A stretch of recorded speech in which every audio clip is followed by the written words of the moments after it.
Merhaba. In this video, I'm going to talk about relative clauses or subject participles. The one that you learned last semester was yan, and that was non-future subject participle, as your book defines. We can also call them subject-oriented relative clauses because they bring two sentences together. You basically create a relative clause for a main sentence with these participles. So basically what you're saying is the author who wrote the book. So in English you have who, which to make these sentences. In Turkish you have a participle, right? A suffix. Those who don't have tickets is similar one, right? So these kind of sentences I'm talking about. So the participle we learned last semester, yan, remember I told you then, it is for present or past situations. For instance, kitap okuyan çocuk benim kardeşim. The child who is reading a book is my brother.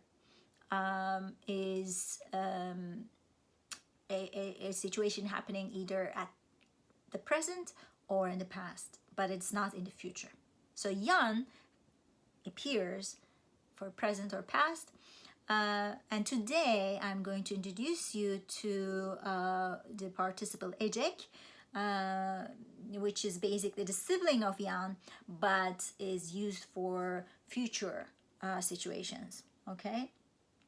So, but before I do that, let me step back and remind you how kitap okuyan çocuk benim kardeşim happened, right? So remember, these are two sentences came together.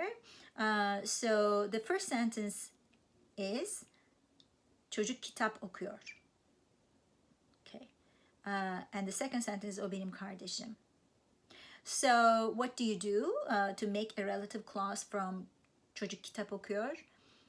You identify the subject. That's very important. That's number one thing that you should do with these things because they are subject oriented. You bring two sentences together through the subject, right?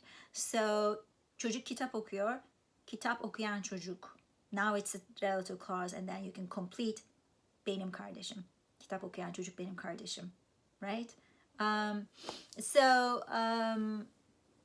What you do with the first sentence, çocuk kitap okuyor, identify the subject, bring it to the end, and for the verb, because participle is going to attach to the verb, is get rid of the tense, mood, personal endings, all of that, bring it to the root, okumak, and then add your participle, okuyan çocuk.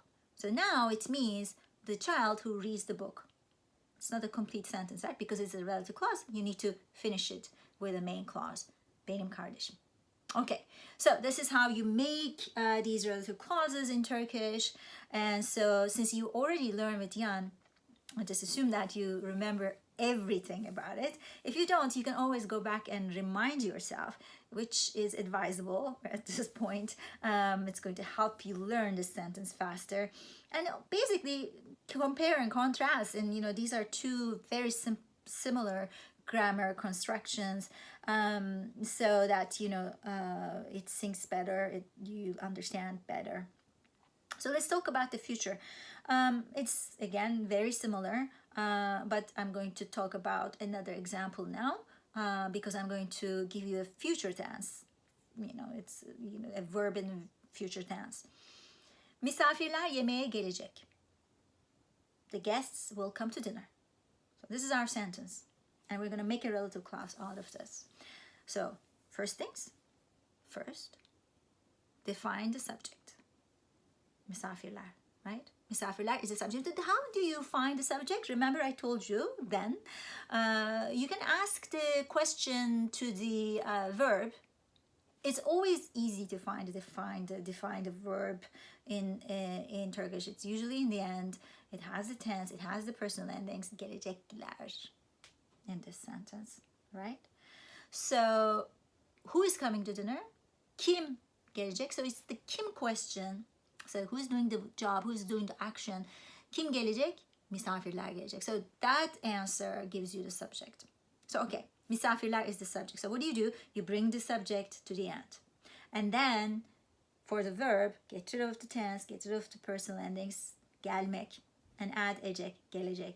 So what happened? Yemeğe gelecek misafirler. So this is your new relative clause, the guests who will come to dinner. And then you need to finish. Yemeğe gelecek misafirler geç kaldı. The guests who will come to dinner are late. Okay? So this is, working exactly the, yan participle, but it means it happens in the future. It happens in the future situations. So you see, I'm sure you're asking right away, well, gelecek looks like a future tense. All right, how do we know?